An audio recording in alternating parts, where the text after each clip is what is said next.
In the summer of 1518, the bustling city of Strasbourg, located in the Holy Roman Empire, became the stage for one of the most bizarre and mysterious events in history. A strange affliction gripped the city's residents, one that defied explanation and terrified all who witnessed it. This is the story of the Dancing Plague, a mass hysteria that caused people to dance uncontrollably for days, even weeks on end. It began innocently enough on a hot July day. A woman known as Frau Troffea stepped out into the streets and began to dance. There was no music, no celebration, just her, dancing in a trance-like state. At first, people watched with a mixture of amusement and confusion. But as the hours passed, it became clear that something was terribly wrong. Frau Troffea did not stop dancing. She moved tirelessly, her body convulsing in rhythm to a silent beat that only she seemed to hear. By the end of the day, Frau Troffea's strange behavior had drawn a crowd, but rather than being an isolated incident, it was the beginning of a terrifying phenomenon. Within days, dozens of others had joined her, all of them dancing uncontrollably in the streets. Men, women, and even children found themselves caught up in the inexplicable compulsion to dance, their bodies moving without rest. The plague spread like wildfire. By the end of the week, the number of dancers had swelled to over 30. And within a month, there were as many as 400 people dancing through the streets of Strasbourg. The dancers appeared to be in agony, their faces contorted with pain and exhaustion. Yet, they could not stop. The authorities of Strasbourg were at a loss. Physicians were consulted, but they had no answers. They attributed the dancing to hot blood, a common medical theory of the time that suggested an imbalance of bodily fluids. The city's leaders, desperate to contain the madness, decided that the best cure was more dancing. They set up stages, brought in musicians, and encouraged the dancers to continue, hoping they would exhaust themselves and be cured. But the plan backfired.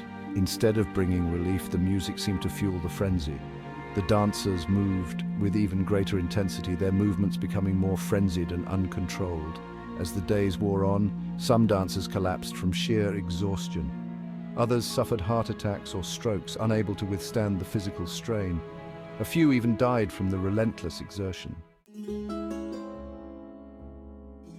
The dancing plague of 1518 has puzzled historians and scientists for centuries.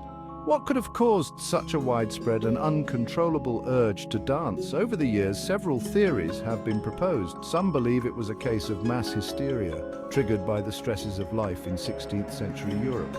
The people of Strasbourg were living in a time of famine, disease, and religious turmoil, conditions that could have pushed them to the brink of psychological breakdown. The dancing, according to this theory, was a manifestation of collective stress and despair. Others suggest that the dancers were victims of ergot poisoning, a condition caused by consuming bread made from rye infected with a toxic fungus. Ergot can induce hallucinations, spasms, and delusions, which might explain the compulsive dancing. However, this theory is debated, as ergot poisoning typically causes convulsions and gangrene, not prolonged dancing. As the summer drew to a close, the dancing finally began to subside. The city's authorities, realizing their previous approach had failed, turned to more spiritual solutions. The dancers were taken to a shrine dedicated to Saint Vitus, the patron saint of epileptics and dancers, where they prayed for deliverance.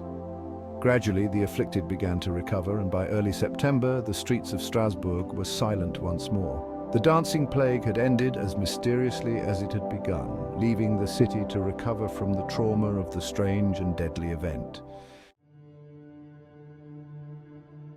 The dancing plague of 1518 remains one of history's most enigmatic events, a chilling reminder of the power of the human mind and the mysteries that still elude our understanding.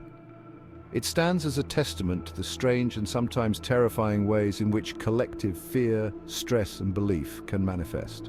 Today, the dancing plague is remembered as a curious footnote in the annals of history, a bizarre occurrence that defies easy explanation. It challenges us to consider the thin line between the ordinary and the extraordinary, and the complex interplay of mind, body, and society.